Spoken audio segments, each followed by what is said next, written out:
창세기 40장만 있다면 감사하지요. 주 예수 그리스도의 비밀 안으로 들어가는 게 창세기 40장이라면 실은 창세기 40장은 41장을 위해 있습니다. 오늘 우리들이 인생의 감옥에 주님이 가두시는 이유가 무엇일까요? 인생의 감옥이 그리스도의 감옥으로 바뀔 때 행복이 있다는 거 알려주시는 거 아니겠습니까? 그리스도의 감옥은 너무 감사한 감옥이에요. 여러분, 저와 여러분의 삶이 주 예수 그리스도의 감옥에 갇힌 줄 믿습니다. 이 감옥에서 벗어날 수가 없어요. 너무나 행복하고 감사한 감옥이에요. 저는 가끔 개인적인 소회로는 그런 생각 같습니다. 내가 주 예수 그리스도를 믿지 않았더라면 나에 대한 주의 관점에서 말하기보다는 창세전에 하나님의 관점으로부터 말하자면 창세전에 하나님께서 나를 주 예수 그리스도를 믿는 자로 선택하지 않았더라면 내 인생이 얼마나 불행했을까라는 생각을 해봅니다. 여러분이 몸은 아담이잖아요. 아담은 창세기 3장에 죄 없는 존재로 태어나도 죄를 지향하게 돼 있고 죄를 짓게 돼 있어요. 그러니까 죄 없는 존재로 태어나도 창세기 2장에 보면 그렇게 만들어져도 죄를 짓게 돼 있는데 하물며 죄가 가득한 존재로 태어나는데 왜 죄를 짓지 않게 되겠어요? 그 죄라는 것은 우리가 생각하고 있는 그런 외적인 것들을 가리키는 것이 아니라 본질적으로 나를 불행과 저주와 어둠과 흑암과 모든 썩어져가는 것으로 만드는 요소를 죄라고 부르는 거예요. 이 모든 그 기원은 하나님을 불신하는 데 있는 거잖아요. 그러나 그 불신의 원인에서 그 결과는 모든 파탄이다. 그게 인생인 거죠. 아무리 이 세상에서 많은 것을 받아도 끝인 것이고 잠깐 있다 사라지는 안개와 같은 존재가 이 세상에서 명예와 권세와 부를 자랑하면 그거 뭐겠습니까? 사실 다 어떻게 보면은 정말 우스운 거죠. 그럼에도 불구하고 또 우리가 이 세상을 살면서 우리는 그거를 추구하고 사는 것은 아니고 하나님이 우리에게 선물로 주셔서 하나님은 우리로 하여금 이 세상에서 누리게 하시기를 원하시고 또 그것이 하나님이 우리에게 정하신 뜻인데 삶이라는 것은 자기 혼자서는 그런 삶을 이룰 수도 없게 하나님 해놓으셨어요. 어쨌든 하나님이 정해놓은 운명은요, 그리스도의 감옥에 들어가기로 돼 있는 사람이 그리스도의 감옥에 들어가지 않으면 그 바깥은 절망의 땅에서, 절망의 들판에서 씨름하는 것이고 바람과 파도와 풍랑이 있는 사망의 바다에서 헤매게 돼 있는 게 그게 사람인 것입니다. 하나님이 여러분을 그리스도 안에 두셨다는 것은 너무 감사하고 행복한 일이에요. 우리가 상상하는 것 이상으로 큰 거였어요. 우리가 상상하는 것 이상으로 큰 것들은 실제 한 게 있었잖아요. 여러분, 예를 들어 우주는 우리가 상상한 것 이상으로 크잖아요. 사람이 상상하지 못할 정도로 크잖아요. 빛보다 빠른 게 있죠. 우주의 팽창 속도가 빛보다 빠릅니다. 그러니까 빛 상상할 수 없는 1초에 30만 킬로를 간다는 1초에 지구를 몇 바퀴 돈다는 그 속도로 우리가 우주를 달려도 우주의 끝에 못 가는 이유는 그 빛의 속도보다 더 빠르게 우주가 팽창하고 있기 때문에 그렇다는 거죠. 그 누가 아무리 빛의 속도로 달린들 그 광활한 걸 알겠어요. 근데 몰라도 또 내 그 크기를 실제하지 못해도 존재하는 것처럼 하나님의 그 위대하심도 마찬가지예요. 인간의 지혜와 지식으로 그 무궁함을 쫓아가려고 해도 그 무궁함의 확장 속도는 상상할 수가 없을 만큼 커지고 계십니다. 부모님의 사랑이 얼마나 큰지 우리가 어렴풋이 알고 있어요. 근데 이 땅에는 어떤 자식이 그걸 정확히 계산할 수 있겠어요? 여러분이 자녀로서 여러분의 아버지와 어머니가 여러분에게 부었던 그 사랑을 정확히 계산해낼 수 있나요? 없어요. 우린 다만 어렴풋이 알 뿐이에요.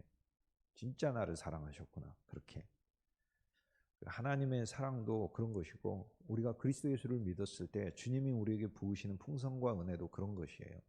여러분 예수 믿은 게 여러분은 그냥 이유는 여러분만을 대상으로 한 얘기가 아니라 저 자신이 그렇게 생각했습니다. 그냥 내가 예수님을 믿어준 것이나 아니면 또는 내가 예수님을 선택한 것이나 그런 방식으로만 생각했거든요. 또는 어떤 종교 행사나 종교 행위로 생각을 한 거죠. 그게 아니라 총체적으로 망할 수밖에 없고 저주받을 수밖에 없고 멸망받을 수밖에 없는 인생이 그리스도 예수 안에 담겨진 인생이 되고 영원한 생명에 참여한 인생이 되고 내 삶의 소소한 문제까지 주님 진짜 살피셔요. 진짜 살피셔요. 눈물 나는 일들이 인생에 많지만 그러나 눈물을 그치셔야 돼요. 창세기 40장에 눈물 나는 환경에서도 요셉이 기쁨을 유지했듯이 우리 그리스도인들은 주님을 소망하고 주님을 신뢰하고 주님을 붙들어야 될 줄 믿습니다. 그런데 우리에겐 창세기 41장이 있어요. 하나님은 회복하시고 더 영광스럽게 하시는 거죠. 회복만이 아니에요. 더 영광스럽게 하십니다. 그 전에 종이었는데 죄수였다가 풀려나서 자유의 신분이 됐다. 이게 창세기 41장이 아닙니다. 자유의 신분이 아니고 상상할 수 없는 신분이 되었다. 이게 바로 우리 주 예수 그리스도를 만난 사람들에게 하나님이 베푸신 놀라운 운명이에요. 그러므로 저와 여러분의 사명은 우리가 주님을 믿어서 우리 존재가 얼마나 놀라운 존재가 되었나, 우리가 주님을 믿어 얼마나 축복의 존재가 되었나라는 걸 듣는 것이죠. 하나님의 사랑의 마음은 너무나 광대하고 풍성한 거예요. 요셉을 옥에서 끌어내어 자유의 몸이 되게 하신 것만이 아니라 만인에게 자유를 주고자 요셉을 옥에서 끌어낸 거잖아요. 여러분이 주 예수 그리스도를 믿게 하신 것은 하나님이 여러분에게 자유를 주시기 위해서만이 아니라 여러분을 통해 이 세상의 저주의 자유, 저주에서 자유케 하고 멸망에서 자유케 하고 사망과 어둠과 불행에서 자유케 하시려고 여러분을 불러내신 것만이 아니라 여러분 주위에 있는 수많은 이들에게, 만나는 사람들에게, 여러분의 가족들에게 여러분을 통해 하나님께서 놀라운 자유와 풍성을 선물하시려고 선택하신 줄 믿습니다. 우리 존재와 우리 존재의 목적을 새롭게 발견하는 게 이게 하나님의 말씀인 것이고 창세기 40장, 41장인 것이지요. 예수님을 믿었다는 사실은 너무 행복하고 감사한 거예요. 예수님을 믿은 게 뭔가 했더니 그냥 우리가 하나님 안에서 아담과 하와처럼 만들어진 그런 존재 이상이라는 것을 성경에 보여주잖아요. 우리가 믿음의 사람이 되었다는 것, 뭘 이야기하겠어요? 그것은 아브라함의 후손이 되었다는 거고, 아브라함의 후손인데 후손이라는 말은 본질을 가리키는 거예요. 여러분이 여러분에게 자손이 있다는 건 여러분 본질이 자손에게 있다는 거 아닙니까? 부모 100%가 자녀에게 100% 있다는 것 아닙니까? 한 면에서 감사하면서도 끔찍한 거예요. 아버지의 좋은 점, 어머니의 좋은 점이 부분적으로 있는 게 아니라 다 있으니까 좋은 건데 다른 이야기로 하자면 아버지의 안 좋은 점과 어머니의 안 좋은 점이 다 있다는 거예요. 끔찍하지 않습니까? 그런데 아버지, 어머니만 있는 게 아니라 외할아버지, 외할머니, 친할아버지, 친할머니까지. 왜 친자를 쓰는지 모르겠어요. 왜 요즘은 친할아버지, 친할머니, 외할아버지, 외할머니 그렇게 부르지를 않고 친할아버지, 친할머니 그리고 그냥 할머니, 할아버지 이렇게 부른다고 그러더라고요. 그래서 외할아버지의 외자가 빠지고 순식간에 친할아버지 위로 그 손자, 손녀와의 관계상 엄청난 그 승급을 해버린 그런 사회가 돼버렸잖아요. 지금. 그런데 그리스도 예수 안에서 이 놀라운 풍성들을 하나님께서 우리에게 주시는데 우리를 아브라함의 자손되게 하셨다는 건 진짜 아브라함의 유전자가 우리한테 있다는 거. 예수의 피가 왔으니 그 피가 진짜예요. 여러분 피가 진짜 아니에요. 아니 눈에 흙 들어가면 다 마르게 돼 있는 게 그게 무슨 진짜 피입니까? 여러분 안에 있는 예수 그리스도의 피가 진짜 피인 줄 믿습니다. 나의 피는 감정을 내고 욕망을 내고 집착을 내고 고집을 내고 분노를 내고 잘 되면은 교만하고 안 되면은 아주 그냥 세상 다 이런 것처럼 그게 나의 피가 내는 성격이지만 그러나 이게 진짜가 아니라는 게 감사한 거죠. 여러분에게 그리스도 예수의 피가 뿌려져서 그 피가 생명의 포도주가 돼서 여러분을 기쁘게 하고 죄를 이기게 했으며 천국의 백성이 되게 했고 여러분을 지키고 있고 보호하고 있고 그뿐 아니라 아브라함의 후손, 진짜 아브라함에 속한 사람이 되게 하였으니 언제나 주 예수의 놀라운 피를 소유한 사람으로 이 피를 찬송하시길 주의 이름으로 축복합니다. 그래서 찬송가에는 예수의 피를 찬송하는 게 많은 거예요. 나의 죄를 씻기는 예수의 피밖에 없는 피를 찬송해요. 죄에서 자유를 얻게 함은 보혈의 능력. 피를 찬송하잖아요. 우리 안에 내가 새로운 존재다는 뜻이에요. 내가 근데 생각으로만 새로운 존재가 아니라 예수님은 우리 보고 너 새로운 존재라고 생각해? 근데 생각한다고 해서 새로운 존재입니까? 그게 아니라 진짜 새로운 존재가 되게 하셨으니 그렇게 생각하라는 거예요. 그러면 그 새로운 존재, 나 여전히 내 피가 있는데 아니, 네 피 말고 내가 내 피를 너 안에 넣어놨다라고 얘기하시는 거예요. 우리 안에 예수님의 본성과 예수님의 성품이 우리 안에 실은 있어요. 그래서 성도는 태어난 자기 자신의 기질대로 살려고 하시면 안 됩니다. 이제 태어난 자기 자신의 기질을 주님 앞에 돌이키면서 어떤 사람은 난 타고났으니 이렇게 살 거야. 그거요. 이런 얘기하고 똑같아요. 뭐 악한 얘기는 아니지만 그리스도의 교회에 크게 도움된 얘기가 아니고 무익해지는 사람이 되겠다는 말이고 또 다른 얘기는 나 베이비야 이런 얘기하고 똑같아요. 여러분 마트에 가보면 그 깡짜 부리는 애들 다 보신 적이 있죠. 지가 좋아하는 거 안 사준다고 양발을 시속 100km 이상으로 막 굴리면서 그 쓰러져 가지고 주위에 있는 사람 한 100여 명은 전부 다 막 혼란스럽게 할 정도로 소리 지르고 거기서 아버지는 한판 해보겠다는 식으로 애하고 그 자리에서 바로 그냥 전투를 벌이시고 어머니는 뭐 그러거나 말거나 뭐 이러고 그냥 두시고 근데 그런 신앙하고 같은 거예요. 우리가. 아브라함의 후손으로 부르렸을 뿐만 아니라 우리가 말씀을 읽을 때 바로 아브라함이 된다고 했으니 아브라함을 부르면서 주신 말씀이 오늘 우리에게 응하게 돼 있어요. 아브라함아 내가 지시하는 길로 가라. 하나님이 인도하는 길이 있어요. 그 길로 가고 계시는 거예요, 여러분은. 그런데 그 길이 사실은 그리스도를 추구하는 길이거든요. 우리가 그리스도를 좋아하고 그리스도를 듣고 그리스도를 찬송하면 그게 하나님이 정하신 길이고 하나님이 원하시는 길이고 그리고 그 길에 풍성이고 그 길에 빛이 있는 거예요. 그 길에 하나님이 부으시는 놀라운 상급이 있는 거예요. 그런데 하나님이 우리를 믿음을 줘서 예수 믿게 했을 때는 기본 원칙이 내가 너를 창대하게 하고 작아지게 돼 있어 인생은. 그러나 창대하게 하고 인생 의미 있게 해준다는 말씀 아니에요.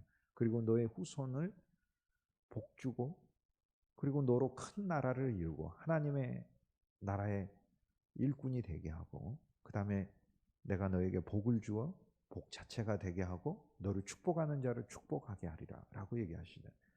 하나님은 이게 우리를 향하신 그리스도 예수를 통하여 주고자 하시는 그분의 계획을 성경을 통해서 우리에게 계시하고 계십니다. 그것이 하나님의 마음입니다. 나와 여러분이 그러므로 왜 예수 믿었겠어요? 하나님 안에서의 놀라운 복과 풍성을 누리게 하시기 위하여 예수 믿은 것이에요. 그러니까 지금부터라도 예수 믿는 것에 대해서 오해를 버려야 돼요. 나는 누군가가 막 예수 믿는 게 막 고난의 길이고 십자가의 길이고 아니 예수 믿는 게 고난의 길이고 십자가의 길이라는 게 있기는 하지요. 근데 예수님이 오셔가지고 처음부터 끝까지 십자가의 길을 걸으셨나요? 예수님은 예루살렘에 가셔서 십자가의 길을 걸으셔서 사실 굉장히 수준 높은 길이에요. 예루살렘에서 걸으신 거예요. 환경 자체가 예수님을 원하지 않는 곳에서 예수님을 원하지 않아요. 예루살렘 별로. 육신으로는 원하지 않죠. 하지만 하나님이 정하신 뜻 안에서는 만물이 원하고 있죠. 그 예루살렘 돌덩이도 실은 그리스도를 원하고 있어. 거기 있는 안나스, 가야바나 종교를 따르는 그룹들이 원하지 않았던 것이지. 하지만 그들의 영도 예수를 원하고 있어. 그들의 존재도 알지도 못하는 가운데. 그러니까 말로만 예수님 필요 없어 이렇게 얘기할 뿐이지 실제 모든 존재는 다 그리스도를 필요로 하고 있어요. 십자가의 길은 예수님 거기서 걸으셨지. 갈릴리 호수에서 사역하실 때는 승리의 길이었던 거예요. 그리스도인은 십자가의 길도 있고 부활의 길도 있고 승리의 길도 있고 하나님이 주시는 평탄한 길도 있고 하는 것이지 풍성한 길도 있어요. 주님과 함께 배부른 길도 있고 그 다음에 이 유리하는 백성들을 보니까 저들이 길 떠난 지 며칠이 되어서 양식이 없는지라 줄였잖아요. 굶주려 그런 길도 있고 하는 것이지 인생이란 하지만 이러하든지 저러하든지 그리스도 예수의 기쁨 아래서 하나님 우리를 살게 하시는 거죠. 하나님은 아브라함만 축복하실 뿐 아니라 아브라함아 네 후손까지 축복하마. 15장에서는 네 후손을 축복하마. 17장에서는 영원히 축복하마. 영원히 축복하마. 언약을 세워서 축복하마. 언약을 네 몸에다가 두면서 축복하마. 그게 창세기 17장. 그 언약이 바깥에 있지도 않아요. 내 육체에 있지. 할례의 언약을 받게 해서. 여러분 몸뚱아리를 보세요. 본질상으로 보면 저주만 보이면은 그 진리가 높은 사람이죠. 아유, 육체에 저주가 있다는 걸 봤어요. 육체에 집착이 있는 거예요. 집착하지 마십시오. 하지 말라고 하게 돼 있는 게 몸인데 왜 집착을 안 하게 돼? 하게 돼 있지. 그런데 그 육체의 그 죄성과 어그러짐만 보는 것도 그것도 굉장히 뛰어난 그 인식이지만 육체에 하나님의 축복의 언약의 표가 있다는 것을 보는 것은 그건 엄청난 믿음인 거예요. 하나님이 이런저런 일로 우리의 몸에 상처를 내시지만 환경의 상처, 마음의 상처가 나지만 주 예수 그리스도 안에서 적용하면 이 모든 것은 하나님이 우리 육체를 축복하시는 축복의 할례가 되는 줄 믿습니다. 그리스도 예수 안에서 너무나 감사한 건 우리가 창세기 41장에 있다는 건데 창세기 41장은 이제 요셉이 풀려나고 많은 게 다 풀려나는 장이에요. 바로도 왕인데 바로조차도 풀려나요. 꿈을 꿨는데 이 꿈에서 그는 벗어날 수가 없어요. 심히 번민하는지라. 그 외적으로 권자가 높고 부자고 그러면 뭐 합니까? 그게 꿈이라는 것. 이것은 정서적이고 인데 이 문제가 해결되지 않으면 어떤 사람이든지 궁극적으로 행복할 수 없다는 것을 가리켜요. 여러분 우리는 그런 걸 많이 보지 않습니다. 저희 어머님이 화장품 이렇게 행상을 하셨어요. 자전거 바구니 소쿠리에 화장품을 가득 싣고 시골에 있는 집집마다 돌아다니면서 화장품을 파셨어요. 오랫동안 오랜 기간 동안 방판원이라고 부르죠. 화장품 방문 판매원. 한 면에 있어서는 막 그렇게 세상적으로 말을 하면 굉장히 무슨 뭐 사람들에게 존중받고 인정받는 그런 직업은 아니지만 화장품을 가난한 사람들은 조금밖에 못 사죠. 그죠? 집집마다 가보면 형편이 어려운 집이 있을 거 아니에요. 조금밖에 못 사고 그러죠. 그럼 어떤 집이든지 그냥 다 가서 화장품을 판매했어요. 그런데 우리 어머니는 예수 믿고 주님의 성령을 체험하고 또 주님이 몸을 고쳐주셔서 신유를 체험하고 화장품을 판매하러 다니지 않았어요. 앞에 자전거에 화장품은 담겨 있지만 복음을 팔았어요. 복음을. 주님을 전했다고. 그냥. 프라이드가 뭐예요? 그리스도를 아는 게 프라이드지. 우리 어머니 생각, 나는 그때도 뭐 내가 어릴 때니까, 제가 지금은 컸으니까 우리 어머니가 그래, 이렇게 다 큰 아들이 있으니까 아들 때문에도 내가 힘이 난다 이렇게 할 수도 있지만 그때 나는 초등생이고 중학생이고 고등학생인데 우리 어머니가 뭐 날 보고 아들이니까 아들 보고 힘 얻는다는 건 아들이 있다는 사실에 힘을 얻는다는 것이지 아들을 위해야 되고 가정 경제를 책임져야 되는 환경에 있으니까 우리 아버님이 아프셔가지고 전혀 그런 역할을 못 하시니까 그래서 눈물 나게 이렇게 막 거리마다 돌아다니시는 것이죠. 그 삶이 얼마나 궁색해져요. 사람 만나면 얼마나 그게 되고. 또 가끔 생각해 보면 아니 그런 일을 어떻게 오랫동안 하셨을까. 근데 프라이드가 뭔 줄 아세요? 그리스도를 소유했다는 거죠. 주님을 소유한 거. 그러니까 예수님을 소유하니까 다른 사람 다 오히려 불쌍해 보여. 우리 어머니는 자기가 불쌍한 게 아니야. 남들이 불쌍해. 그래서 우리 어머니 입에서 제일 많이 나온 이야기가 뭐냐면은 그 사람 얼마나 불쌍한 줄 아냐는 거. 내가 뭐라고 해요? 어머니 우리 집이 더 불쌍해요. 내가 항상 같은 일. 어머니 우리 집이 불쌍하다니까. 그러니까 우리 어머니 얘기는 다 불쌍하대. 복음을 소유한 사람은 다른 사람 불쌍해요. 복음이 없는데 불쌍하죠.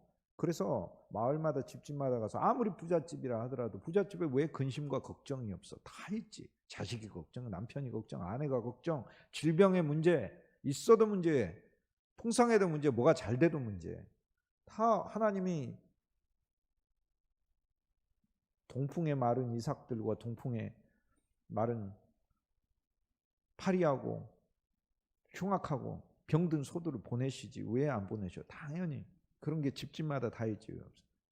주 예수 그리스도 증거하고 예수를 믿으셔. 예수님을 믿으면 주님이 진짜로 모든 것을 해결하시고 붙드십니다. 그게 그리스도인의 프라이드 아니에요. 그게 그리스도인의 자부심 아니에요. 자부심. 우리 예수 믿는 사람들이 그 뭘로 살 건데 그러니까. 아니 나와 여러분이 세상 사람과 명예 대결을 합니까? 지식 대결을 합니까? 재물 대결을 합니까? 권세 대결을 합니까? 그러는 게 세상이라면 그런 세상에서 우리를 구출해 주셨다 이 말이에요. 우리는 이제 그런 대결을 하지 않아요. 그런 대결을 하지 않는다고. 나와 여러분의 보물은 우리 안에 있는 주 예수 그리스도인 줄 믿습니다. 창세기 41장에 요셉이 옥에서 나오게 돼요. 바로가 꿈을 꾸잖아요. 바로가 꾼 꿈은 바로는 우리잖아요. 왕 노릇하는 우리.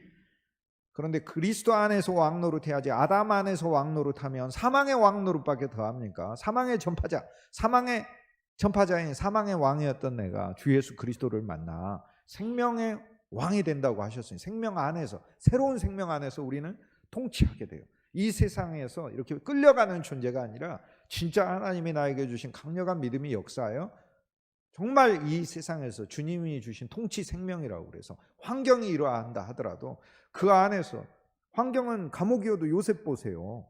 실은 요셉이 통치하고 있잖아요. 겉으로는 섬기고 있죠.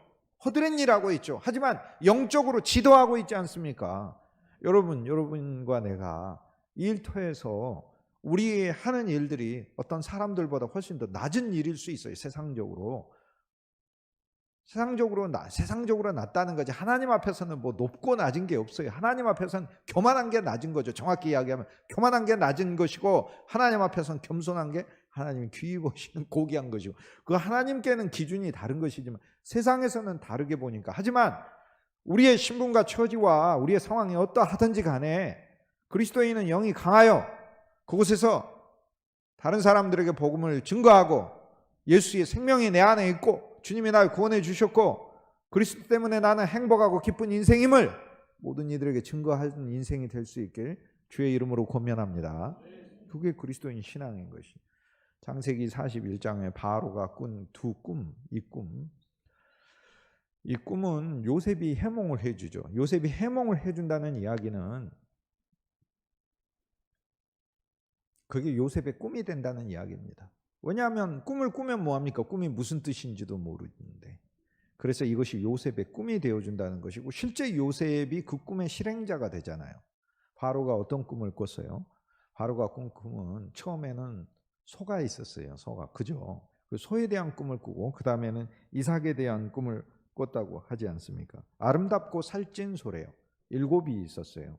나일 강가에서 풀을 뜯어먹네요. 야, 이것이 우리 꿈인 거예요. 나일은 세상 아닙니까? 거기에서 아름답고 살찐 소가 돼서 한번 멋진 인생을 누군들 살아보고 싶지 않겠어요? 그런데 잠시 후에 이 소가 7마리가 이렇게 있었는데 그런 장면이 계속되면 얼마나 좋겠습니까? 그런데 깡마른 소 7이 나타나가지고 먹어버려요. 그래서 앞에서는 고되고 마른 소라고 이야기를 하고, 그리고 이제 바로 왕이 요셉에게 꿈을 이야기해 줄 때는 형용사가 하나 더 들어가요. 형용사가 하나 들어갑니다. 19절에 보면 약하고 심히 흉하고 파리한 소라고 얘기를 해요. 흉하고 파리한 소에서 약하고가 나중에 요셉에게 이야기할 때는 형용사 하나가 더 들어가요. 여기 처음에 꿈을 꿨는데 흉하고 파리한 소였어요. 흉하고 파리한 소라는 것은 이게 보기에도 이게 병들어 있다는 거 아닙니까? 그리고 파리한 소라는 거는 병들었을 뿐만 아니라 말라 있어요. 사람이 병이 들어도 기본적으로 다른 여러 가지 신체적인 어떤 부분이 건강하고 여전히 그 좋은 상태를 유지하고 있고 또 영양분도 충분하고 뭐 그런 몸이면 이 병을 이겨낼 수 있지만, 병이 걸렸는데 그 사람 자체가 원래 영양실조의 몸이다 그러면 그 병을 어떻게 이겨? 근데 여기 있는 이 살찐 소를 집어삼키는 흉악한 소들이 나오는데, 흉악한 소가 앞에서는 흉하고 파리한 소다 이 말이에요. 흉하고 파리한 소. 그러니까 아주 몰골이 말이 아니고, 그리고 거기에다가 아예 말라버린 소다라고 얘기를 합니다. 여기서 흉하다는 건 사실 병들었으니까 그거를 얘기를 하는 거죠. 병들은. 근데 이 꿈을 곰곰이 생각해보고 나중에 요셉을 불러서 그 말을 할 때는 이 꿈이 하루 이틀 지나면 없어지는 게 아니라 더 선명해져요. 그래서 그 소가 어떤 소인지 더 자세히 보이는 거예요. 그래서 요셉에게 아예 형용사 하나를 더 붙여서 그 소를 더 정확하게 설명하고 있어요. 그 소를 설명하면서 거기 보면 19절에 보면 약하고 심히 흉하고 파리한 일곱 암소라고 그렇게 얘기를 합니다. 자, 아름답고 살찐 일곱 암소가 풀 뜯어 먹고 있었는데 바로가 꿈꾸은 흉하고 파리한 일곱 암소가 잡아먹는 꿈이었죠. 그러다 그걸 곰곰이 생각해 보니까 아주 약한 소예요. 약하다는 것은 짐을 감당할 수 없을 정도로 아무 힘이 없어 보이는 소라는 뜻이에요. 그 꿈이 계속 생각나서 소의 모습이 더 잘 보이는 거예요. 그래서 소에 대한 형용사가 19절에 보면 약하다라는 형용사가 흉하고 파리한 형용사 앞에 하나 더 붙는다 그 얘기예요. 이것이 얼마나 바로 왕에게 범인이 되었는가라는 걸 알 수 있잖아요. 이제 그 꿈만 꾼 게 아니죠. 이삭의 꿈을 꾸는데 무성하고 충실한 일곱 이삭이 나오는데 가늘고 동풍의 마른 이삭이 충실하고 뚱뚱하고 살찐 이삭을 이 알곡을 잡아먹는 꿈을 꿨다라는 것입니다. 이 꿈을 바로가 꿨는데 이것은 인생에 있는 엄청난 그 두 가지 사람의 목표를 가리키죠. 꿈이죠. 하나 아름답고 살찐 소가 돼서 나일강 옆에서 계속해서 있고 싶은 그게 7마리 소니까 여기 7마리 소를 요셉이 뭐라고 꿈의 몽을 나중에 합니까? 7마리 소는 7년이요 라고 얘기하잖아요. 여기 보세요. 해몽을 하면서 풀이해주는 사람이 없습니다. 26절에 보세요. 7 좋은 암소는 7 해요 그러잖아요. 7년 7 좋은 이삭도 7 해요 7년. 그 다음에 파리하고 흉한 7 소도 7년. 동풍에 말라 속이 빈 7 이삭도 7년이래요. 연수래요. 우린 여기서 7년이라고 요셉이 꿈을 풀이를 하는 거예요. 여기서 7년은 뭘 이야기를 할까요? 7은 어디서 처음 나오냐면 창세기 1장과 2장에 하나님이 세상을 만드신 우리의 세상을 가리키는 시간의 숫자를 7이라고 부르는 거예요. 7일 동안 만드신. 여기서 7년은 한 인생을 가리키는 거예요. 아름다운 7년이 우리 꿈인 거예요. 그런데 그 7년이 끝나요. 자세히 보면 아름다운 7년의 꿈을 흉악하고 파리한 암소와 이삭이 잡아먹는 게 이게 인생인 거예요. 이게. 근데 이 두 꿈이 있어. 나는 정말 잘 되기를 원하는 꿈과 이게 안 되고 망하면 어떻게 하지 하는 이 꿈이 있단 말이에요. 두 꿈이. 두 꿈이. 그런데 인간은 본질적으로 잡아먹히게 돼 있다라는 게 이 꿈이 보여주는 말씀인 거죠. 바로가 이 꿈을 꿨는데 이 꿈을 꾸고 번민에 빠져서 그 삶은 즐겁고 행복하지 않았습니다. 이것은 인간이 자기가 왕 노릇에서 살 때 자기의 행복과 권세와 부귀를 추구하지만 자기 마음속에 드는 기본적인 절망과 기본적인 좌절과 우울과 이 몸에 나타날 수밖에 없는 것이죠. 그리고 인생에서 겪는 많은 실패들로 인하여 결국에는 파리하고 깡마른 소가 될 수밖에 없다는 것을 하나님은 이 말씀을 통해 이것이 인간이 꾸는 꿈이다라고 얘기를 해요. 그래서 이것이 바로에게만 있는 꿈이 되면 그것은 망하는 꿈입니다. 7년 풍년이 있다가 7년 흉년이 오는 꿈이니까.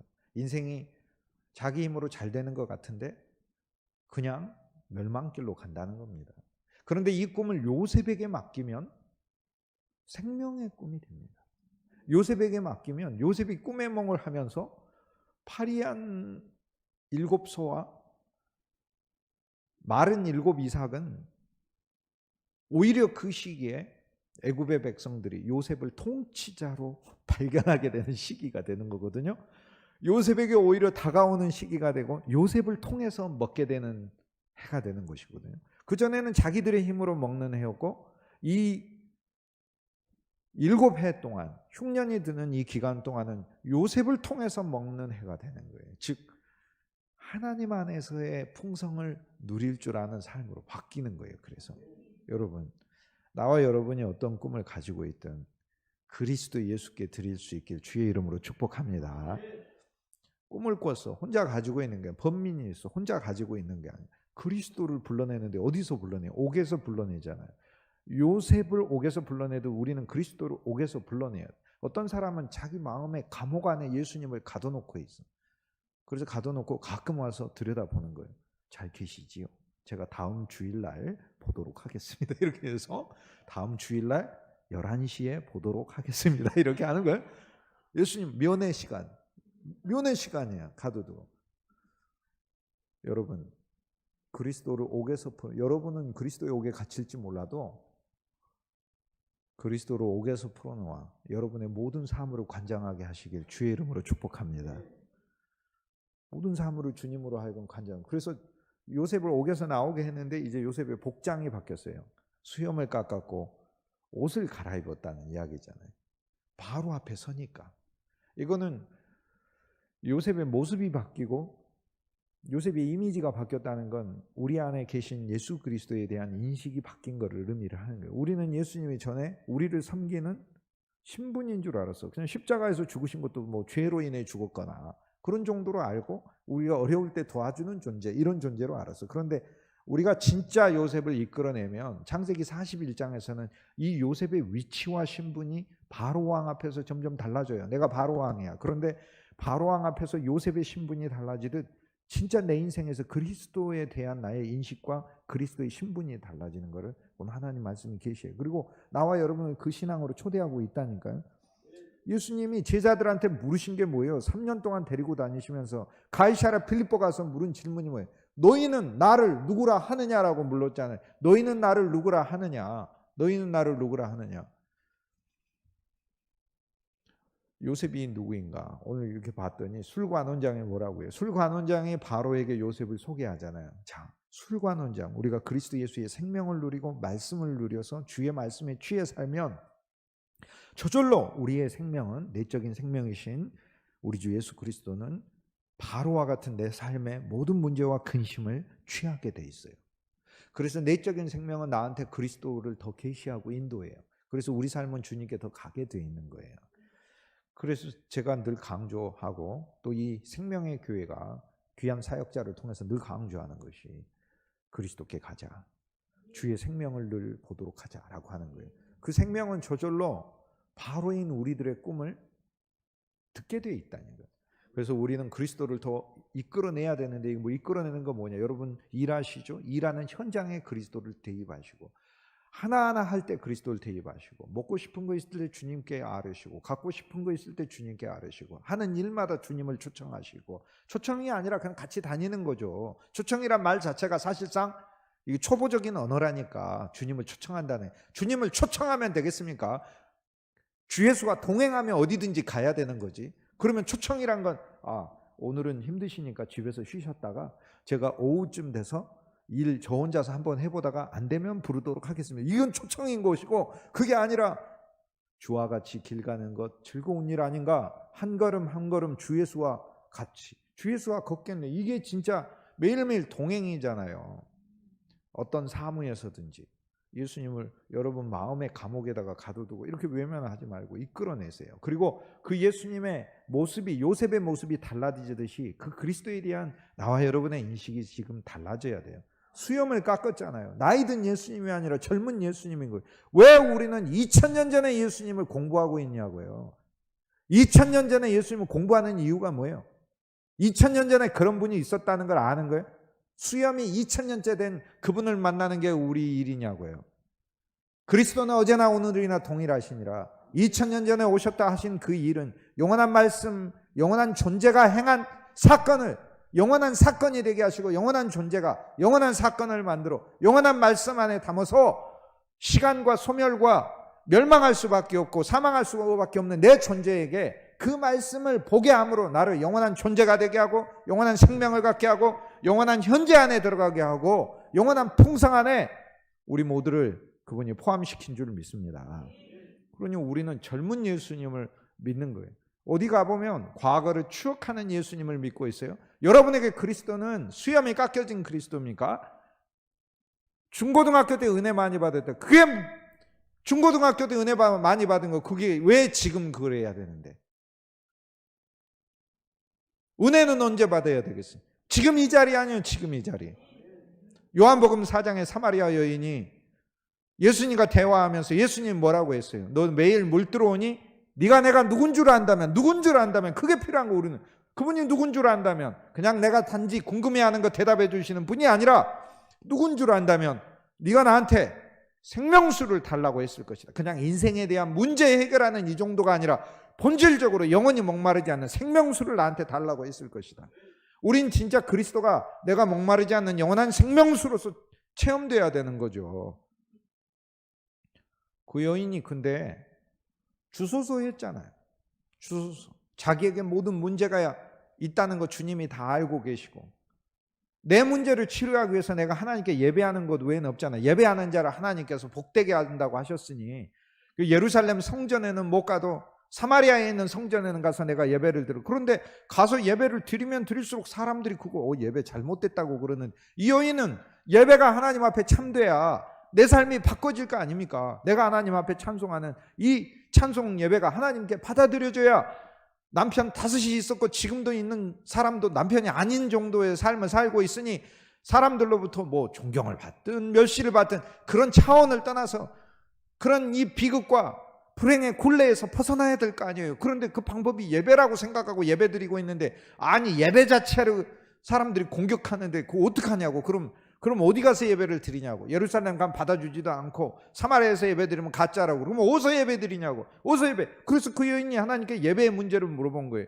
이건 신학적인 질문이기도 하지만 자기의 삶과 동떨어진 신학적인 질문이 아니고 자기 삶을 고치는 신학적인 질문이에요. 주님, 내 삶이 그런데 당신이 그럼 내 삶 안에 내가 어디서 예배드려요? 어디서? 유대인들은 예루살렘에서 예배드려요. 그 예수님이 그래, 예루살렘에서 예배 드리는 게 맞아. 그런데 그 예루살렘에서 예배를 드린다 하더라도 진짜 하나님이 원하시는 예배는 이제 장소의 문제가 아니고 때의 문제인데, 영과 실제는 그리스도니까 그리스도를 가지고, 그리스도를 재료로, 그리스도 안에서, 그리스도를 통해, 그리스도를 찬송하며, 그리스도를 보며, 그리스도를 제물로, 그리스도를 집으로, 그리스도를 우리가 찬송하는 모든 주제로, 그래서 와서 나의 한풀이 하는 시간이 아니라 하나님을 찬송하는 시간, 예수 그리스도를 만나는 시간, 그리고 그리스도를 그냥 만나, 이런 분이 있었다 이런 시간이 아니라 나를 위한 그리스도, 나를 위해서 모든 것을 주시고 모든 것을 선물하시는 그 그리스도를 만나는 시간, 그 예배를 하나님이 받으신다고. 그 실제로 예배, 진짜가 아니라, 모형이 아니라, 가짜가 아니라 실제로 예배하는 그때가 온다고. 그럼 예수님 그 다음 뭐라고 말씀하세요? 그때라는 말이 시간이에요. 시간. 하루, 이틀, 사흘, 일주일, 2주일, 한 달, 그럴 거 아니야. 한 시간을 가요. 한 시간 이내를 의미해요. 한 시간 이내. 한 시간 아니라고 그래. 한 시간 안. 예수님이 1년 안이라고도 얘기 안 하시고 그냥 한 시간 안이라고 얘기했어요. 그 다음에 예수님이 딱 선언해요. 지금이 그때라라고 얘기해요. 지금이 네가 마실 때고, 지금이 네 운명이 바뀔 때고, 지금이 실제 안으로 들어갈 때고, 지금 이 순간이 네가 예루살렘에서 예배를 하든 사마리아에서 예배하든 지금 네가 나를 만나서 고백하는 이 순간이 진짜 예배하는 순간이다 라고 얘기를 하는 거 아닙니까? 언제 인생을 바꾸시고 언제 하나님의 행복 안으로 들어가실 건데, 여러분 지금 이 순간 주 예수의 이름을 부르고 주 예수의 이름 안으로 우리 인생에 들어가서 하나님이 진짜 나와 여러분의 인생을 축복하는 인생이 된 줄 믿습니다. 지금이요, 지금. 미래로 왜 미룹니까? 그냥 고백하면 돼요. 멀리 있지 않아요. 로마서 10장에 이 그리스도가 하늘에 계실까? 내가 하늘에 가서 만나는 존재가 아니라는 거예요. 바울이 그런 종교를 예수님 우리한테 준 게 아니라는 거예요. 그러면 저 음부에 내려가서 거기서 사람들 살리고 계실까? 거기 가가지고 나도 좀 살려달라고 해볼까? 저 아주 깊은 음부로 갈 수도 없지만, 뭐 안 믿고 죽으면 스스로 가겠죠. 안 가고 싶어도 저절로 가게 되겠죠. 하지만 살아가지고 스스로 가려고 해도 갈 수도 없는 곳이에요. 갈 수도 없는 하늘에서 그리스도를, 거기까지 갈 수도 없는 하늘에까지 올라가려고 하는 식으로 예수를 믿고, 갈 수도 없는 저 아래까지 자기 스스로 자기를 낮춰보려고 하고 그리스도를 믿는 거기에서 없다고, 그렇게 아니라고 그러시잖아요. 그런 것은 예수님을 끌어내리려고 하고 예수님을 끌어올리려고 하고, 예수님이란 분이 네가 오라면 오고 가라고 하면 가는 그런 정도의, 예수님은 그런 정도의 노예로밖에 너한테는 계속해서 안 보이느냐? 예수님은 어디 있습니까? 그러니까 너의 입술에 있고 내 마음에 있다 얘기하잖아요. 이 그리스도는 가까이 있어요. 나와 여러분의 인생을 바꾸고 운명을 바꾸고 축복의 삶으로 모든 것으로 회복하시고 회복 이상으로 풍성히 부으실 이 그리스도는 멀리 있지 않고 나와 여러분의 입술에 있고, 그때는 바로 지금인 것이고, 그 지금을 믿으셔야, 진짜로 지금을 믿으셔야 된다고. 아, 내 인생은 하나님이 나를 축복하시는 인생이 됐구나. 진짜로 하나님이 나를 영원히 붙드시고 영원히 은혜 베푸시는 그 인생이 됐구나. 언제 됐어요? 지금 이미 된 줄 믿습니다. 여러분 입술에 있어요. 주 예수님 하고 아멘 하는 그 입술에 있고 마음에 있어요. 이미 그리스도가 와 계셔요. 마음에 있다고. 얼마나 감사합니까? 이 복음이 어찌 어렵단 말입니까? 얼마나 감사합니까? 하나님 앞에 더 이미 와 계신 주님을 더 발견하는 믿음이 여러분 안에서 확장되고 커지길 주의 이름으로 권면합니다. 요셉의 모습이 달라졌잖아요. 요셉의 얼굴이 달라졌어요. 그래서 요셉이 나오는데 옷도 바뀌었잖아요. 주 예수의 옷이 아니에요. 노예의 옷도 아니고 이제는 왕의 앞에 서니까 이제는 오늘 우리에게 있는 그리스도는 어떤 그리스도? 우리는 육체대로 아는 그리스도도 아니고 우리 안에 영이요 생명으로 오신 그리스도고 2000년 전에 이런 일을 행하셨다는 그리스도가 아니에요. 내 삶의 현장이 갈릴리 아니에요. 이 갈릴리에 오셔서 내가 배고플 때 나를 먹여주시고 내가 하고 있는 직업에 성과가 없을 때 성과 나게 해주시고 또 실패를 해도 주님이 나를 거기서 더 건져주시고 알고 봤더니 내 인생이 이 세상에서 갈릴리에서 뱅뱅뱅 도는 인생이 아니고 호수에서 왔다 갔다 하는 인생이 아니라 예루살렘을 향해 가자. 새로운 비전을 나한테 주시고 너의 삶이라는 것은 너의 인생 전체를 통하여 하나님의 교회를 복되게 하는 것이고 새 예루살렘을 짓는 것이다. 나는 너를 통해 영광 받기를 원한다. 나는 너를 통해서 나의 일을 펼치기를 원한다 라고 하나님 말씀하시는 거잖아요. 그 예수님의 그 비전을 우리가 깨닫는 거잖아요. 그게 바로 오늘 우리에게 온 그리스도의 모습이 바뀌는 것이다. 바로가 앞에 요셉이 나오면서 그 복장이 바뀌는 것을 보면 오늘 우리는 그 말씀 속에서 우리가 그리스도를 어떻게 이해하는가에 대한 이 이해가 바뀌어야 됨을 보여주잖아요. 그 나와서 요셉이 바로에게 뭐라고 이야기를 해요. 꿈을 나한테 말하시오라고 얘기를 하잖아요. 꿈을 나한테 말하시오. 바로가 제일 잘한 거예요. 바로가 제일 잘한 거예요. 그런데 네가 꿈을 해몽할 수 있느냐 그랬더니 요셉이 뭐라고 해요? 사람이 해몽하는 게 아니라 하나님이 해몽하시는 거예요. 그러면 자기는 못하겠네? 근데 요셉이 하잖아요. 그 말은 무슨 얘기예요? 자기 안에 하나님이 거하고 계심을 믿는 거잖아요. 여러분, 나와 여러분의 꿈을 하나님이 해몽하시는데 우리 주 예수 그리스도가 참 하나님이시고 진짜 하나님이시고 우리의 하나님이시라 우리 안에 오셔서 이미 우리의 꿈을 맡으신 줄 믿습니다. 그래서 요셉이 바로의 꿈을 듣습니다. 그때 바로가 훨씬 더 그 꿈을 생생하게 더 말을 해줘요. 그래서 암소가 있는데 파리하고 흉한 암소만이 아니라 힘이 약하고 파리하고 흉하다고 얘기해요. 힘이 약해. 짐을 못 질 정도인 거예요. 이걸 발견을 해야 돼요. 여러분이 사실 여러분 짐 질 수 있나요? 질 수 있다고 생각하십니까? 공부의 짐, 직장의 짐, 가정의 짐, 어떤 직업의 짐, 책임을 맡은 어떤 여러 가지 신분의 짐 맡을 수 있다고 생각을 하지만 여기서 하나 발견해야 될 게 있어요.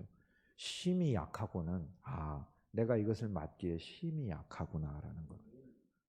그래서 그 꿈을 요셉한테 드리듯이 그 꿈을 우리 주 예수 그리스도께 드린 거예요. 그게 내 자신에 대한 발견이에요. 난 힘이 약하구나.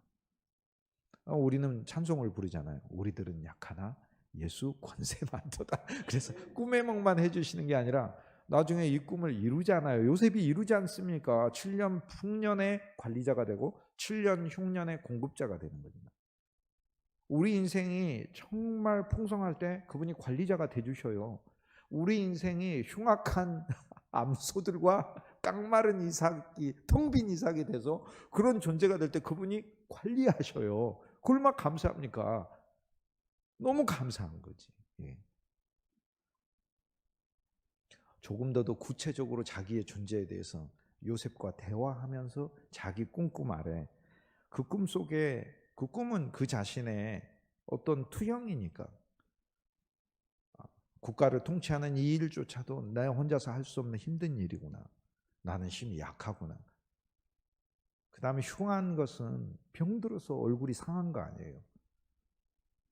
그도 파리한 것은 말라버린 거고. 병들어도 뚱뚱하신 분이 있어요. 근데 병들었는데 영양실조로 깡마르면 더 심각한 거잖아요. 아니 병원에 가면 이렇게 굉장히 체격이 좋으신 분들이 계신다니까. 근데 병은 있으시대. 뭐 겉으로 보기에는 아닌 것 같아요. 그래도 아프시죠. 그런데 여기 있는 소는 더 심각한 소예요.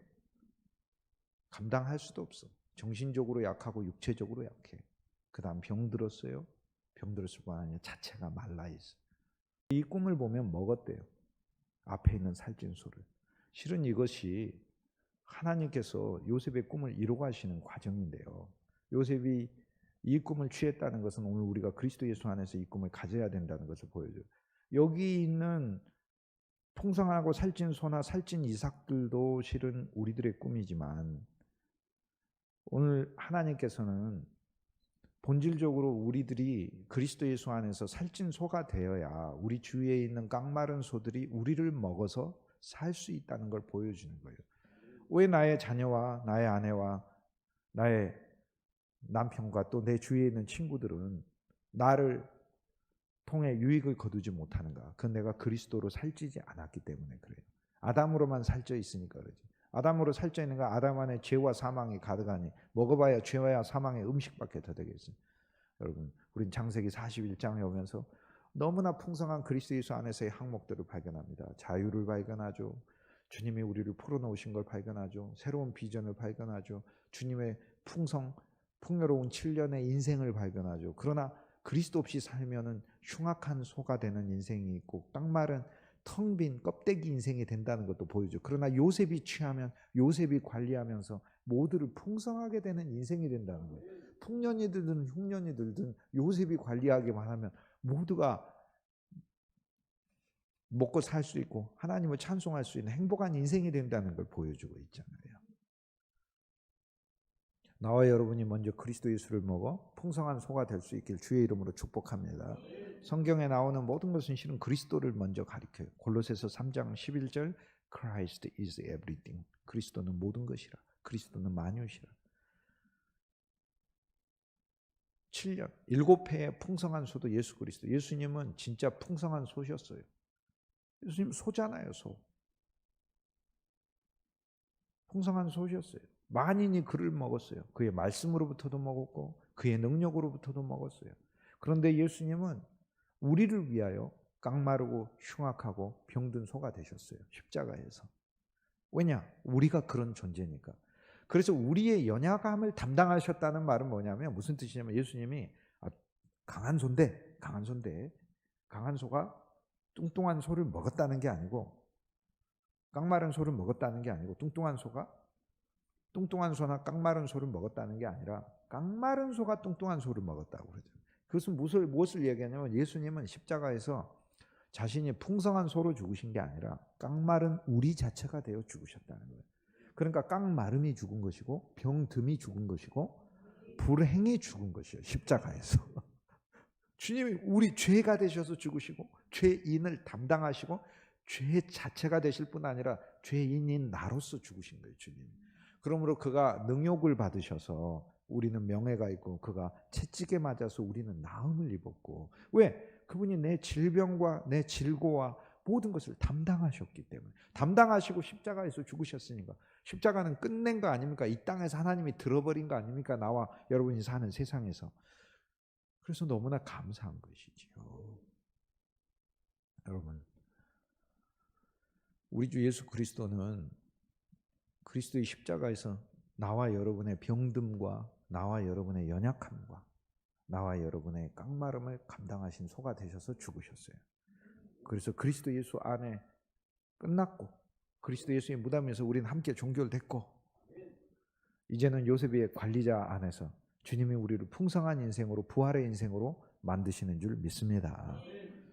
이 꿈을 꾸고 나서 요셉이 이 꿈을 취하게 되는 건 오늘 우리 인생에 하나님께서 그리스도를 통하여 이 꿈을 우리에게 주시는 것을 이야기해요. 나는 네가 풍성한 소, 먼저 그리스도로 살찐 소가 되기를 원한다. 그래야 너는 너의 일터와 교회와 직장에서 깡마른 소들이 너를 먹을 때 그리스도의 음식이 되는 것이다 라고 말씀하는 것이지요. 얼마나 감사해요. 우리가 인내가 부족한 게 아니고 그리스도가 부족한 거고 우리가 사랑이 부족한 게 아니라 그리스도가 부족한 거예요. 우리는 다른 게 부족한 게 아니라 그리스도가 부족하다니까. 그리스도가 더 충만해야 되고 그리스도로 더 기쁨이 넘쳐야 돼요. 어느 곳에서나 주님 때문에. 본성이 넘치는 것은 그러려고 하지도 않아도 넘쳐요. 나는 나의 본성을 노력하지 않아도 넘치던데. 그러면 예수의 생명 안에서 나오는 예수님의 아름다운 본성은 어떻게 해야 넘치냐. 그 본성이라는 것에 답이 있어요. 내가 그리스도를 먹어야 하는 거구나. 그래서 예수님을 믿는 게 요한복음 5장이면 예수님을 먹으라. 예수님이 내가 생명의 떡이니 먹으라라고 말씀하시는 게 요한복음 6장인 거예요. 창세기 41장에 보면 꿈이 소가 먼저 나오고 그 다음에 이삭이 나와요. 왜? 이 꿈의 내용은 같은 건데 풀이는 같은 거잖아요. 7년의 풍년이요 7년의 흉년이라. 그럼 꿈을 하나만 꾸면 되지 왜 두 가지 종류의 꿈을 꿨는가? 왜 하나는 황소이고 왜 하나는 알곡인가? 이건 그리스도 예수가 황소로서 우리에게 음식이 되시고 알곡으로서 음식이 되심을 가리켜요. 근데 이 차이가 있습니다. 무슨 차이가 있나요? 여러분 그 과일이나 알곡은 다시 자라나고 그 알곡은 다시 심어서 또 새로운 줄기가 돼서 그래서 계속해서 성장과 부활을 의미를 해요. 예를 들어서 그 사과나무가 열매를 주고 나서 죽는 게 아니에요. 그 다음에 또 열매를 주고 포도나무가 열매를 주고 올해가 마지막이야 난 죽어가 이런 게 아니잖아요. 열매를 주고 그 다음에 또 포도나무를. 그런데 고기는 안 그래요. 고기는요 자기 목숨을 주어야만 음식이 되는 게 고기예요. 여러분 소를 죽이지 않고 소 고기가 어떻게 돼요? 우리가 소 한 마리 잡아먹었어. 그런데 소가 살 수 있습니까? 살아있는 채가 되면 안 되지. 즉 소는 무엇을 가리키냐면 주님의 죽으심으로 우리에게 구속이라는 음식이 되신 걸 의미를 하고, 알곡은 무엇이냐면 그분이 우리 안에서 새로운 생명이 되시고 부활이 되셔서 우리를 성장시키는 것을 의미해요. 그래서 우리는 이 채식과 육식이 동시에 필요한 거예요. 채식 안에서 많은 영양소들을 얻고 육식 안에서 힘이 되고 살이 되는 것을 얻는 거예요. 주님이 우리에게 고기가 되시고 주님이 우리에게 아름다운 알곡이 되시는 이것을 말씀해 주고 있는 거예요. 그리스도를 편식하지 말고. 그런데 여기에 주님의 두 가지 비전이 들어있어요. 내가 너를 즉 죽어서 내가 너를 먹인다라는 거예요. 주님이 죽어서 양식이 되셔서 우리가 사는 거예요. 이게 고기의 음식인 거잖아요. 그분의 죽으심이 우리에게 생명이 됐잖아요. 우리에게 연료가 된 거예요. 얼마나 감사해요. 그분의 죽으심 아래 영원한 해방이 있고 여러분을 축복하는 인생이 된 하나님의 놀라운 선언이 이미 역사하고 있고 얼마나 감사합니까? 그런데 알곡을 통해서 주님 우리한테 또 하나 비전을 권면하고 계세요. 우리가 주님의 알곡이 되기를 원하신다는 거죠. 성장하기를 원하신다는 거예요. 그리스도 안에서 구속받은 많은 성도들을 봅니다. 그런데 그리스도 안에서 성장하기를 원치 않아요. 그냥 타고난 천성 아래서 종교적인 열심이 나한테 좀 부족하지 않나 이렇게만 생각해요. 아닙니다. 우린 진짜 그리스도 안에서 소망을 가져야 돼요. 주 예수님 안에 주님 내가 더 잘하고 싶습니다. 내 감정 안에 매여 갖고 사는 인생이 내 고집 안에 매여 사는 인생이 아니라 바깥에 있는 어떤 관점들을 가지고 하나님의 생각으로 대치해 가지고 사는 그런 삶이 아니라 이제는 진짜 내가 그리스도 안에서 잘하고 싶습니다. 이게 알곡인 거예요. 근데 아무리 잘하고 싶다 하더라도 과정을 통과해야 돼요. 살찐 소와 깡마른 소. 그리고 깡마른 소가 먹어서 구원받는다는 거예요. 그리고 풍성한 알곡과 그리고 텅 빈 알곡이라는 거예요. 텅 빈 알곡이 풍성한 알곡, 살찐 알곡을 먹어서 구원이 오고 생존이 오고 관리가 온다는 것을 오늘 말씀 보여줘요. 그리고 이것은 하나님이 정하신 때라고 이야기를 해요. 32절에 보실래요? 32절에 보시면 바로께서 꿈을 2번 겹쳐 꾸신 것은 하나님이 이 일을 정하셨음이니라. 하나님이 이 일을 속히 행하시리라. 이게 얼마나 복음인지 모릅니다. 정했어요. 어떤 사람은 예수를 믿어서 그냥 내가 예수님 믿어 내 노력으로 내가 저 높은 곳을 향해 그냥 가보겠다. 에녹처럼 하나님을 향해 하루하루 내가 더 올라가 보겠다. 아닙니다. 하나님이 정하신 게 있어요. 살찐 소와 흉악한 소의 과정을 거치라는 거예요. 이게 하나님이 정하신 거예요. 내 인생은 그냥 계속 풍년이면 좋겠다? 천만의 말씀. 하나님은 우리 인생에 흉년을 정하셨어요. 이게 하나님의 정하신 뜻이에요. 그 가운데 그리스도 없는 흉년은 너무 괴롭고 고통스러운 것이고 이 꿈 가운데 번민하는 것이고, 그러지 말고 이건 꿈이에요. 흉년이 와도 꿈이에요. 꿈일 뿐이야. 그리스도 안에 있으면 이 꿈을 주님이 관리하시고, 그 꿈 가운데 파리하고 흉악한 가운데서도 주님이 나를 먹이시고 하나님의 통치자로 세우시는 줄 믿습니다.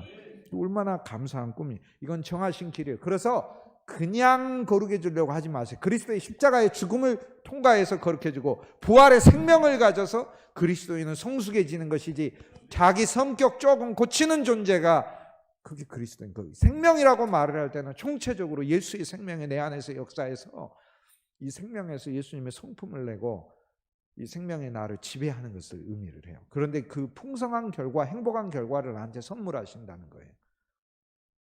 알곡이든 소든 생명을 의미하지 않습니까? 그리고 양식을 의미하는 것이고, 구속과 그리스도 예수 안에서 자라나는 꿈이 있어야 된다는 걸 창세기 41장에서 오늘 말씀이 우리에게 가르쳐주고 있어요. 이 꿈을 요셉이 해몽했어요. 해몽하고 나서 요셉이 뭐라고 얘기하냐면 두 가지를 이야기를 해요. 첫째는 왕의 시업, 왕의 사람들 중에서 지혜롭고 명철 있는 사람을 택해서 이 일을 수행하도록 하십시오. 즉 7년 풍년의 곡식을 거두는 일을 수행하고 7년 흉년의 곡식을 나눠주는 일을 수행하도록 하십시오. 지혜로운 사람을 택하십시오. 두 번째는 이 지혜로운 사람 밑에 감독자를 택해서 감독자가 그 곡식들을 거두고 그 곡식들을 흉년에는 나눠주게 하십시오. 이 두 가지를 얘기를 합니다.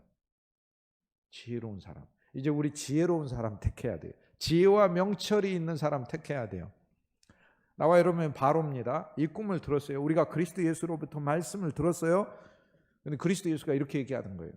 내가 네 인생의 꿈을 해몽해 줬다. 네 인생은 풍년이 네 소망인데 흉년을 하나님 정하셨다. 그것도 흉년이라는 외적인 게 아니라 진짜 그리스도의 십자가라는 흉년을 네가 통과해라. 그러면은 너의 앞으로의 삶은 모든 흉년을 먹이는 풍성한 하나님의 통치의 삶을 살게 되고, 예수님이 나 꿈을 그렇게 해몽해 줬어요.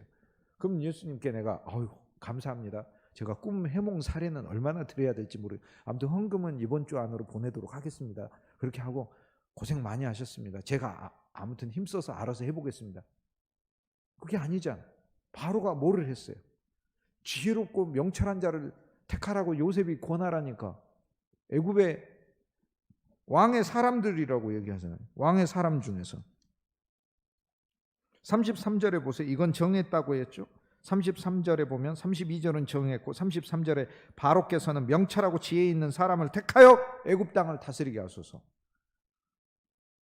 그리고 감독관을 두소서. 34절에 보니까.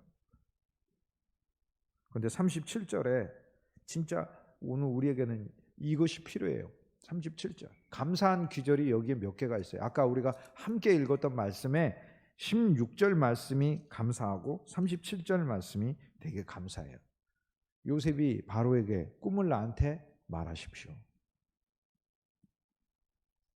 바로에게 하나님께서 편안한 대답을 주시리이다. 여러분, 나와 여러분이 하나님께 아뢰는데 왜 하나님이 고통스러운 대답을 주시겠어요? 평안한 대답을 진짜 주시지. 우리의 삶에 하나님이 진짜로 선하게 응답하시죠. 우리는 선하게 응답하신 하나님의 그 손을 믿는 거 아닙니까? 하나님의 능력이 계시다는 거 그 신앙인들은 믿죠. 불신자들 하나님 능력이 있다는 사실을 믿는 사람도 있고 안 믿는 사람도 있고. 그런데 그리스도인은 우리가 요즘 유행하는 찬송으로 이렇게 보자면 선한 능력으로 우리 함께 하신다는 거 믿는다는 거예요. 선한 능력으로 하나님이 좋은 능력으로 우리를 돌보시는 능력, 그 능력 우리를 부수고 파괴하는 능력이 아니라, 비록 그분이 부수고 파괴한다 하더라도 우리를 새로 세우기 위하여 부수고 파괴하시는 것이지 완전히 나라는 존재를 무의미하게 하기 위해서 하는 게 아니라고요. 그 얼마나 감사한 거예요. 편안한 대답을 하나님께서 왕에게 주시리이다. 여러분, 얼마나 감사한 얘기입니까? 나의 모든 것 그냥 주님께 내어놓으십시오. 어떤 마음이에요? 하나님의 우리의 삶에 정말 평안을 주시는 응답으로 역사하실 것이라는 이 믿음 위에 굳게 서길 주의 이름으로 축복합니다. 그 다음 감사한 귀절이 방금 말씀드린 37절이에요. 이제는 이것이 요셉 편에서가 아니라 바로 편에서예요. 앞에 16절은 요셉 편에서 진짜 좋은 말씀이잖아요. 하나님은 평안한 대답을 줄 거야. 그런데 37절은 이제 바로 편에서예요. 바로와 신하들이 듣고 이 일을 좋게 여겼더라.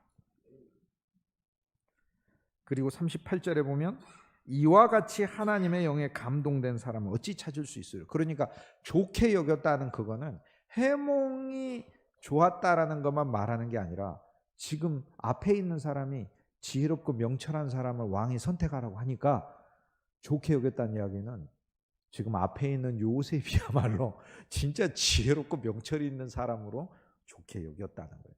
이게 오늘 우리 마음에 이제 필요한 거예요. 하나님은 여러분의 인생에 복음을 선포하시는데 여러분은 어떻게 여겨야 돼요? 좋게 여겨야 돼요. 흉년도 좋게 여기시길 주의 이름으로 권면합니다. 그리스도가 관리하신다고 하시잖아요.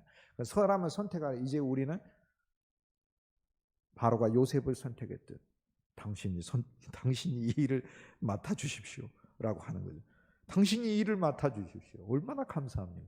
이제는 맡기고 이 그리스도를 이제는 완전히 다르게 대우하는 거죠. 이분을 찬송하는 거예요. 우리는 내 사물을 맡으신 분을 그냥 높이 계신 예수님을 찬송하려고 하지 말고 높이 계신 예수님이 낮은 내 자리에 오셔서 나의 사물을 직접 맡으신 왕이 되심에 감사해야 돼요. 예를 들어 여러분은 이 땅에 있는 어느 나라의 왕으로 하나님이 삼으신다고 해보죠. 왕으로 삼으신다고 하는데 그러면 기왕이면은 국력도 튼튼하고 막 땅덩어리도 넓고 자원도 많은 곳에 왕하는 게 이게 세상적인 생각이잖아요. 그런데 하나님이 내가 너 왕으로 세워줄게 그렇게 하는데 그 나라 백성이 다 해가지고 한 100명도 안 되고 땅덩어리는 한 몇백 평, 몇천 평도 안 되고 이게 나라예요? 여기 나라에 왕으로 세워주신다고 그러면 진짜 하나님이 나한테 선물하신다. 왕의 직위를 보좌를 선물하신다고 해서 되게 기대를 했는데 참 진짜 너무하시네. 나를 그냥 아주 싹 무시하시네. 이런 마음이 들 수 있어요. 당연히 들 것 같은데 나는 나 같으면 그렇게 얘기할 것 같은데 아무리 제가 조금 하찮더라도 하나님이 이거 조금 저를 너무 좀 그렇게 대하시는 거 아니에요? 이렇게 할 수 있잖아요. 제가 이 얘기하는 말의 요점은 뭐냐면 예수님이 어디서 왕하고 계신지 아십니까? 그분은 본래 우리가 있건 없건 만물의 왕으로서 하나님 보좌에서 왕 노릇하셨어요. 그런데 지금 어디서 왕 노릇하고 있어요? 진짜 좁은 땅덩어리 내 마음에 오셔가지고 왕하고 계시네. 그럼 누가 수치예요? 솔직히 이야기하면 본격으로 이야기하면 이건 예수님께 수치인 거예요. 만물을 다스리는 분이 겨우 이 아무것도 아닌 인간에게 와가지고 여기서 왕하고 있으니 그분에게 수치인 거예요. 그런데 거꾸로 나한테는 말할 수 없는 영광이에요. 말할 수 없는 영광이에요. 이야, 만물을 다스리는 왕이신 그분이 내 안에 오셔서 내 일을 다스리고 계시네. 얼마나 감사하니. 그러니까 우리는 예수님을 예수님 왕이신 나의 구주 하고 내가 찬송할 때 저기 위에 있는 분이니까 그냥 높으시니까 내가 찬송하면 이게 아니라 내 사물을 맡아주신 왕, 나의 이 좁은 영토를 좁다고 하지 아니하시고 우주보다 더 귀하다고 여겨주시고 나로부터 비록 얻어내는 소출이 없다 하더라도 나를 너무나 사랑하시고 그리고 그 넓고 아름답고 화려한 그런 땅보다도 거칠어 있고 보잘것없는 나를 하나님께서 당신의 아름다운 영토로 봐주시면서 나는 여기서 왕하는 것을 너무 기쁘고 즐겁게 생각한다 라고 말씀하시는 그 그리스도의 음성을 듣고 이 주님을 찬송하시길 주의 이름으로 권면합니다. 우리는 그 왕을 찬송하는 거예요. 그 왕을 나의 사물을 소소히 살피시는 이 왕을 찬송하는 것이죠. 그런데 여기에 바로의 태도가 뭐예요? 이걸 좋게 여겼더라. 여러분 이 강단에서 계속해서 그리스도의 풍성을 여러분에게 선포해왔고 그리스도의 생명을 이야기를 해왔고 그리스도 안에서 자라가자고 얘기를 해왔지 않습니까? 몇 년 동안 저를 이야기하는 게 아니라 저와 하나님의 사역자들을 통하여 그리스도께서 말씀해 왔지 않습니까? 여기 바로도 뭐 어떻게 여겼어요? 좋게 여겼더라. 좋게 여겼더라. 그 얘기를 듣고 좋게 여겼더라. 우리는 본성적으로는 생명을 좋아하잖아요. 우리 속에 본성을 따르지 말고 본성보다 더 깊은 곳에 하나님이 새롭게 창조하신 여러분의 영이 있어요. 그 영은 그리스도를 진짜 좋아한다니까. 누구든지 그렇게 돼 있어요. 그렇기 때문에 이제는 우리의 마음과 우리의 육체까지 표현되는 게 중요해요. 복음을 늘 좋게 여기시길 주의 이름으로 축복합니다. 야, 이거 나한테 복음이구나. 이건 거죠. 하나님이 바로를 살리시고 바로의 왕국을 택하신다. 나를 살리시고 내 왕국을 택하신다는 것이구나. 나한테 진짜 감사한 얘기 아닙니까? 이후에 요셉의 대우가 달라지죠. 수레를 타고 애굽 전체로 운행하고 애굽의 백성들을 엎드리지 않습니까? 왕처럼 대우하지 않습니까? 이것은 그리스도가 우리 안에 와서 성령을 통하여 운행하시는 거예요. 예수의 영이 수레가 돼서 나도 주님의 수레를 타고 어느 곳이든지 거침없이 통행하는 것을 의미를 해요.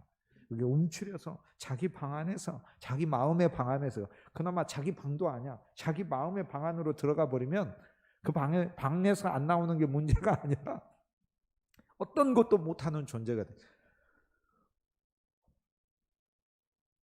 다 체험해 보셔서 알 거 아닙니까? 그런데 주님이 그리스도 예수 안에서 내 꿈을 맡으셨을 뿐 아니라 이 복음을 좋게 여기면 나와 여러분을 생명의 수레에 태워서 풍성하게 운행하게 하실 줄 믿습니다. 이 약속이 있잖아요. 그 다음에 요셉에게 금사슬을 주고 요셉에게 새 옷을 입혀주고, 금은 황금 생명 아닙니까?